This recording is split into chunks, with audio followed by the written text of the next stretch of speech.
Hey there everybody, what's going on? This is Tori with Swordguy Builds. Today we're going to be starting on a stock whip, a paracord stock whip. I certainly wish that I was better at stuff. So I've got here my Peter Thorndike that I won at the competition in January of 2018. I'm sure you're watching this in a different year, perhaps. Anyway, so in my bullock whip video, I mentioned like the stock whip thing. I didn't know how to talk about it at the time, but I just Paul Nolan just informed me that this sort of tapering, where not sure if you can see, where it's thin and then gets fat and then it tapers down the rest of the way. They call that a swing belly, and I think we're gonna try to do that sort of thing for this whip. I'm not sure in what way it affects functionality. I've got a couple theories, but anyway, people tell me that it is a better way for a whip to be constructed. So that's what we're going to try to do for our paracord stock whip. I just shaved and I feel like I'm in disguise. To start with, we've got this 16-inch length of carbon fiber. It's 3/8 diameter. I wanted to use aluminum, but every store around me is out. So I'm using this carbon fiber that I already had on hand, and all I've done is round off the end of it. So what we're going to start with is platting just, decorative overlay on this thing. Going to have a little keeper over here. It's going to go all the way down to the heel end, and I figure we'll probably just do like, I don't know, a bunch of rings. I forgot to talk about one step of my stock whip handle prep work. So some people might wrap their handle with like hockey tape or athletic tape or something in order to get the paracord something to grab onto really well. I don't really like the idea of having adhesives that could wear out over time in the construction of the thing. Not to mention when we wax it, there's no telling how that adhesive would behave. Maybe it would ruin the wax, I don't really know. So what I use is this non-adhesive, it is an athletic tape, but it's the stuff that you put on like before the actual adhesive tape, I don't know. And I've had this for, God, a few years now, I guess, but it's just this very, very sheer foam. Basically I just I'm going to cut, probably about 16 inches of this and just wrap it around and bind it on with artificial sinew. So let's do that now. Just going to sort of oh, I'm at the wrong end. Casually wrap this around thusly. And I try to keep it, pretty well spiraled, but it's not, a huge deal. Just make sure that it doesn't develop any, huge lumps.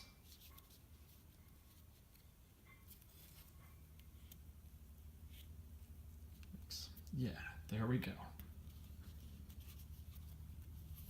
And I'm just applying next to no pressure on this.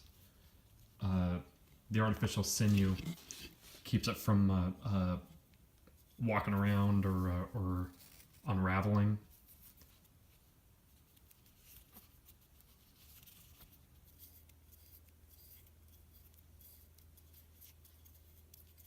So this is what we have in the end, and this will give much more purchase to the paracord as we plat it. Now let's go and make the keeper. So we're going to try to keep this keeper pretty narrow. Instead of doing a 6-part flat braid, we're going to do 2 3-part flat braids and then combine them for our plaiting. And after a little bit of trial and error, when you were not looking, I decided that this orientation in my clamp should get us where we need to be. So let's just go ahead and get our 2 flat braids.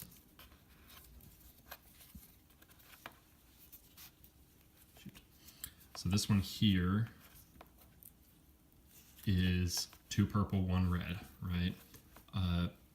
I've got it set up, the two purple are on the left. In order to get our striped pattern, when we come out of this, the two purples have to be on the right. And I also just need to make sure that's a little loose. I also need to make sure that the length is good. If it's too long, it's going to be garbage. If it's too short, it's not going to really work. I'll do it.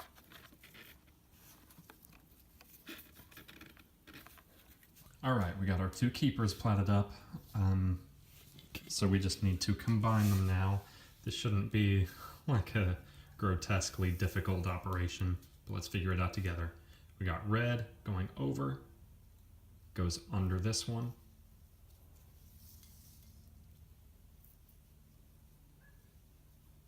Okay, and actually I guess that means that side is finished. That one is ready to go. So we'll go around the other side.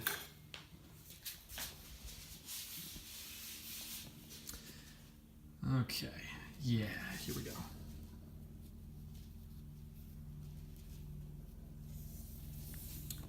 Two reds going left, and two purples going right. Okay. Just cross them, doing opposite. This one went under that, goes over this one. Same over here. It's just like, actually it's exactly what we're going to be doing when we move to our handle, when we set up our round braid. But there we go. So these two keepers together, this one is a little bit shorter than that one, so it'll sort of nestle up underneath when we mate our handle and thong. Okay, here we go, y'all. Let's just sort of gently wrap this around here.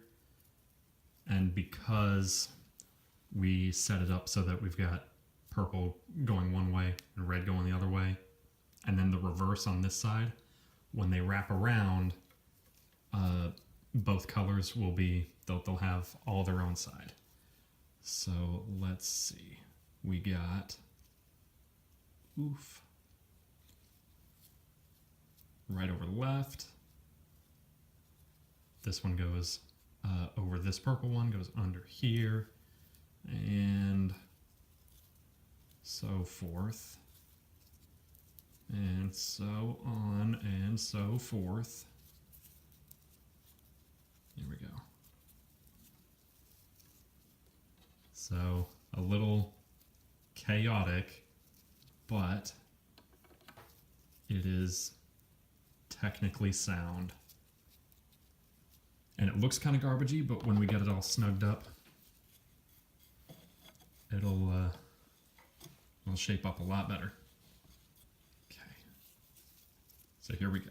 We're going to do diamond plat for, maybe an inch or two, and then we'll go into our rings. Just gotta make sure. Yeah, here we go.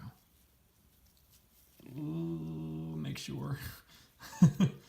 I hate messing up the beginning of a plat. Okay, under, over, under, over, under. Yeah, all right. There we go.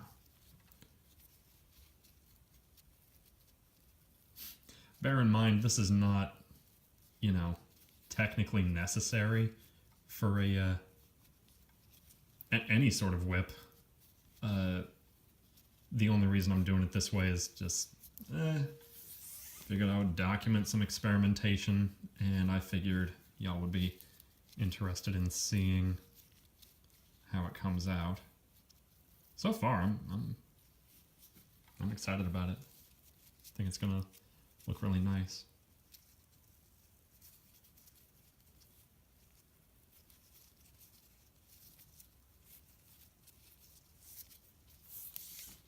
Won't make you watch all this. I'll just continue down, and even if you decide to do a different pattern, you can pretty much still start off this one. Okay, yeah, we can see here that those two nestle up very narrow like that. That'll be pretty cool. All right. Anyway, even if you decide to do it a different way, you know, pattern-wise, or I would never ask you to set it up this way. It was just, you know, fun little experiment. But you can do it however you need. For those of you that don't know, I do have an okay video on some flat braids of different counts. So if you ever wanted to, you could take a look, and you know, pretty much any flat braid, I guess, will transition into pretty much any round braid. You just gotta maintain the under one over one pattern, you know. Anyway, not gonna bore you. I will come back when this is platted up. All right, looks sweet. So yeah, I just did got 2 keepers going into diamond plat, under 2 over 2 rings, and then 3, and then 4, and then 5, and it gives it like that sort of Doppler effect look, sort of sweet. Came out looking pretty good. A little. This strand here is a little loose, but other than that, worked out almost exactly how I had hoped. So that's pretty cool.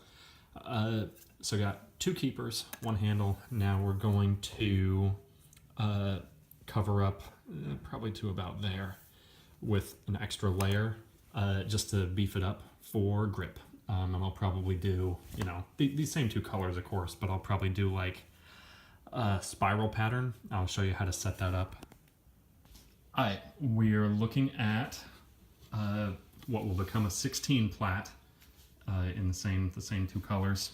So for this, because we're going to do the square start deal, we can't really do an actual striped pattern in the same way that we did the thong, right? So in order to keep it visually interesting, we're going to do an alternating pattern, and what that's going to do is set us up for a spiral, and then like a pretty cool looking zigzag pattern, almost like a pineapple knot going all the way down the rest of the... Anyway, that'll happen when I transition from the diamond plat into an under 2 over 2, and I'm going to carry that through most of the grip. Only a little bit of it is going to be diamond plat, and I will get back with you when it is probably when it's totally finished. Surprise! I jumped ahead without you. So we got diamond plat down to here, and then we went into under 2 over 2 and got this cool zigzaggy looking pattern that I really dig. And I already built up my knot foundation. Got some 3/4 inch strap and some 1/2 inch strap, and I did a couple passes with the 3/4, and then a couple passes with the 1/2, and it just fills it out into like a dome shape, right? And then I already capped it off with a 2-part spiral, and now we're about to put the knot over that. I think I'm gonna go for a gaucho fan knot. Okay, so we finally got our handle completely finished. We got the zigzaggy pattern here on the grip, and I just put in this 6-bite gaucho fan knot, and I'm actually super stoked on how it came out. So that looks good, and now we can get the thong prepared. Alrighty, so we've got our polyester paracord filled with 6 inches of BBs, and that's going to be our core. So I guess I should have said before, our swing belly, it won't necessarily be thin, thick, thin, but it will be light, heavy, light, and that's, you know, same end result. This swing belly construction, it's something that like the first time I did it was on that the very heavy bullock whip, right? I haven't done that for a like a stock whip, right? So this is highly experimental for me. Maybe somebody else has a bunch of experience with it. The basic idea is this: we've got our core here, and we want to taper off for like 3 inches. I'm you know, guessing 3 inches. I think that'll be a good length on the keeper end, and then we're gonna just taper off the forward end like normal. So basically, what I'm gonna do is I just took this one piece of cord and I doubled it over, let it back through itself, and this will give us a good core to plat over, 6 plat. Then we're going to add in these 2 strands, bring it up to 8 plat, and then start tapering it off, you know? And I think that that'll give us a good funky shape swing belly to this thing. I just wanted you to know that that's the plan. Alrighty, so we've got our belly platted up, and I trimmed it to like 5 foot and change because I expect it to shrink a little bit after we roll out the overlay, and then certainly after we wax it. Not a whole bunch, I just gave it maybe 3 or 4 extra inches. So right here we've got our little 3 plat keeper for the belly, and that goes into a 6 plat diamond, and then I add a little bit of I didn't incorporate the 2 core strands very well, so I got a little bit of gapping, but won't be a huge deal. So 6 plat up here, and then when I go over the steel, I've got 8 plat, and then when I come off the steel, I go back down to 6 over 2 strands, and then 6 over 1 strand, and then my 4-part twist down to the end of the thing. And now we will get the overlay cut out. So in the interest of keeping the keepers really narrow, what we're going to do is, okay, this overlay is going to be 12 plat, right? That means we're going to need 6 strands total in the end. But when we're setting up like under 1 over 1 patterns, it's pretty easy to incorporate new strands at spots where you transition, for example here, from a flat braid for our keeper to the round braid for our thong, right? So basically what we're going to do is take these 4 strands, flat braid them into our keeper, and then when we loop them around to become our keeper, and then go into the plaiting, the round braid, you know, at that point we're going to reintroduce the other 2 strands. They're both purple, and that will bring us up to our 6 strands for a 12 plat. So the way we're going to do this, the way that we will know that we've completed the correct number of passes here, is we're going to land in this same orientation, red on the outside, purple on the inside. So we can just go directly into it.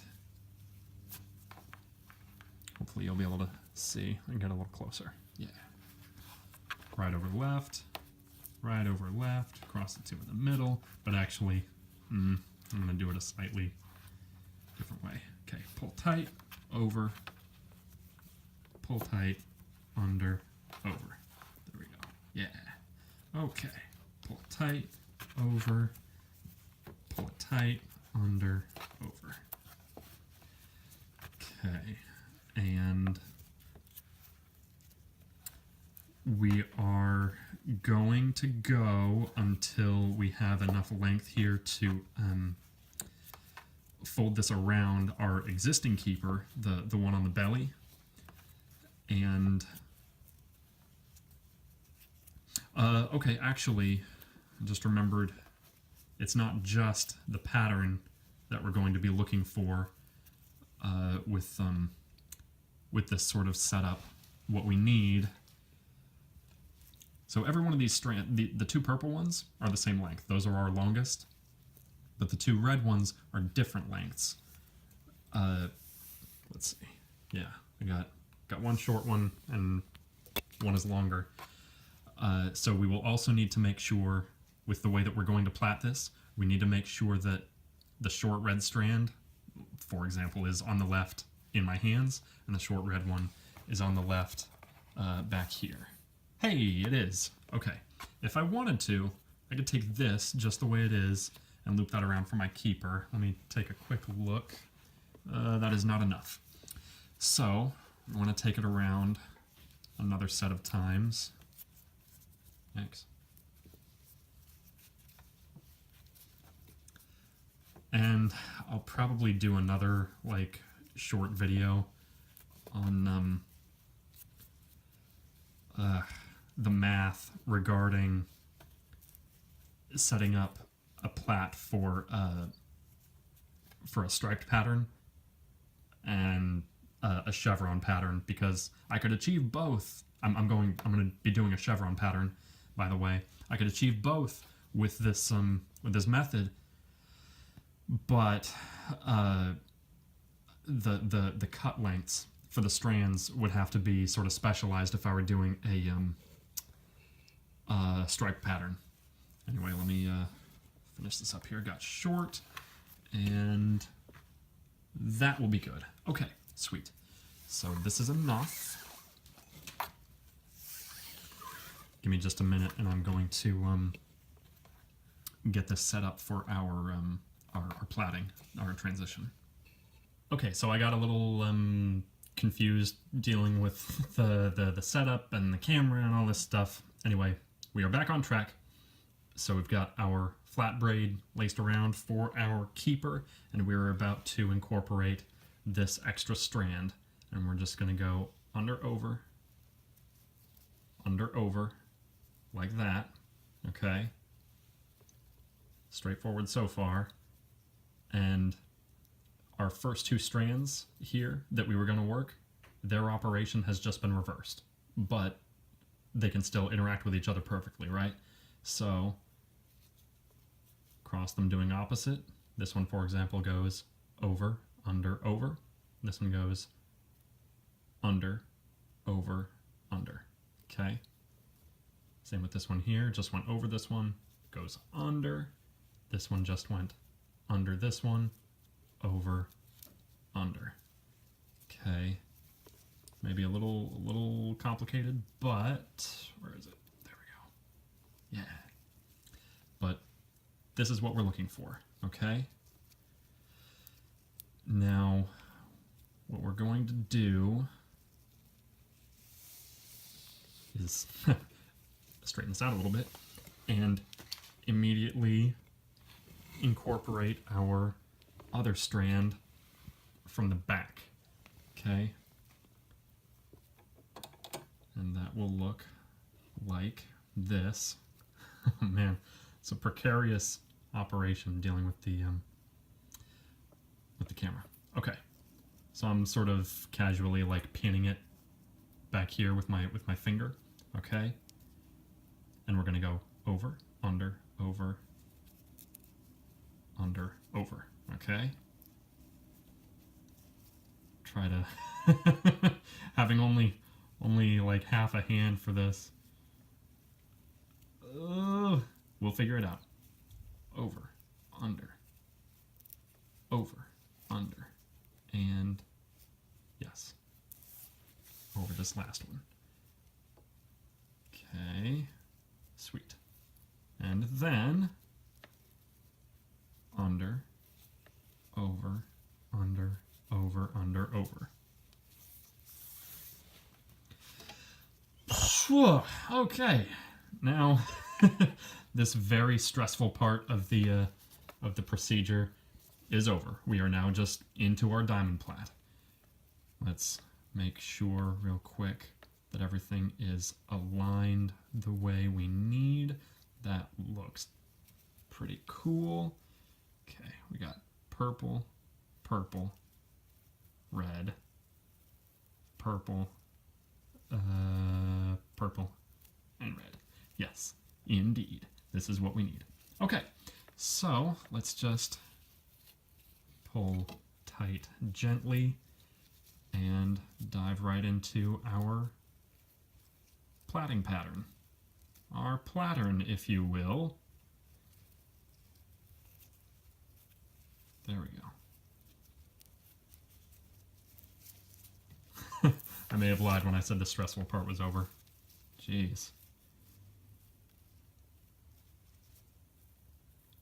There we go.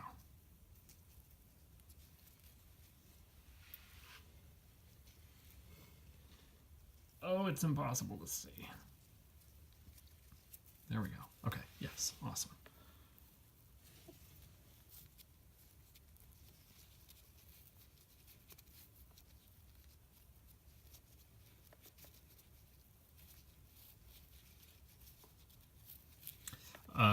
And I guess I won't actually make you sit through all this. Suffice it to say that, though confusing, that is our operation for adding in. This will all clean up as we go down and continue to tighten it. But you can see that our keepers seat together, and this will be the same thing here on the back. You can sort of see these two very loose red ones. When I tighten them, they'll cinch up. This purple one will come up all the way, just like this purple one. We'll have exactly this pattern on the back, and we'll seat it right up in there. Anyway, I'm going to continue on with the diamond plat, go into a herringbone, and just, business as usual. All right, we got this thing all finished. The thong, I mean. So you can see here the strand that we added in. We've got red one coming out of the keeper, red one coming out of the keeper, and it links those two. And same thing on this side. We've got red coming out of the keeper, same over here, and then the one that we added in right in the middle. And they're sitting up pretty square, pretty even with the keeper on the belly, and I think that that'll be highly desirable. So we got diamond plat down a little ways, and then herringbone, and I really like the way that the red ended up perfectly bisecting the purple ones. I'll be doing that more in the future. So let's see. Here to maybe here is where the steel is. So we have unloaded here, then this part is loaded, and then the rest of it is unloaded, and that'll give us just a higher concentration of weight here, and that'll give us our swing belly effect. Anyway, brought it all the way down to 4 plat, and I've been calling this like a forced English eye because it's not really the way that you would do it in English eye generally, but for the stock whip, obviously we can't start it on this end. We have to go from the handle end. But because I'm going to wax this, I decided to do this. It's already pretty well set where it needs to be, and this is very tight. But the wax will help to glue it all together further. I don't really do this anymore for whips that I'm not going to wax, just because it's sort of a wild card, I melt these so that they can't really pull back up, but I mean, you never know. I've seen it happen. So that's about it for the thong. Now we can mate it to the handle. Okay, so it is time now to attach the two things. This is one of the most gratifying parts of a stock whip build to me. Okay, sort of seat these together. Nice. We'll get it. Yeah, there we go. Okay. And we'll come from, yes, this direction. Okay. Take the fall. Probably would have been easier if I waited to put the fall on there. but it's just more, it feels better to do it in this order.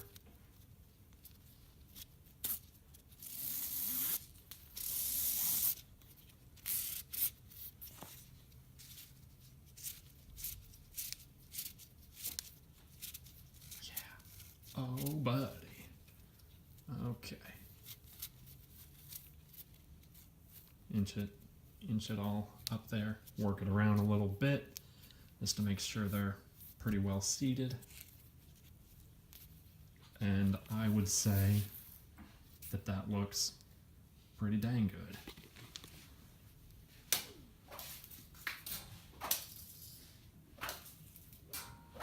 Yeah.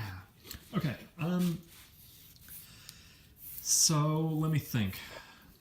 Roughly here we've got our BBs, and then here it's totally unloaded, right? Just the weight of the cord. Here we got BBs, and then the first two, drop intervals were something like 4 3/4 inches, I believe, and the remaining 5 were 8 1/4, I think. So just like on the Bullock whip build, it gives us a higher concentration of weight up here, and then a lower concentration of weight for most of the tail end of the thong, right? We finally got our wax going, and I've got the fall in there. Quick tip, I always do the fall first, just to make sure that, you know, the wax is at an okay temperature. I don't really have any way to precisely monitor the temperature aside from like this little dial here on the side of the thing, and it's not perfect, so I do the fall first. It lets me know if I'm gonna deep fry my whip. Anyway, thong is next.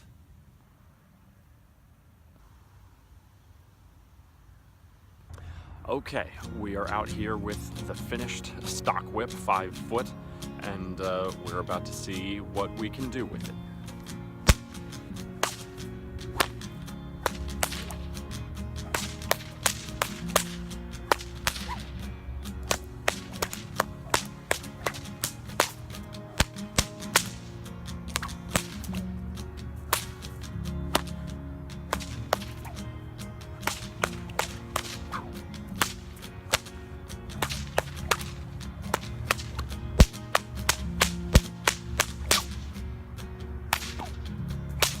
I'm gonna say I'm pretty pleased with this. I was worried that it would feel clunky because I thought I shot loaded it too much, but actually I think I was able to hit a really comfortable balance.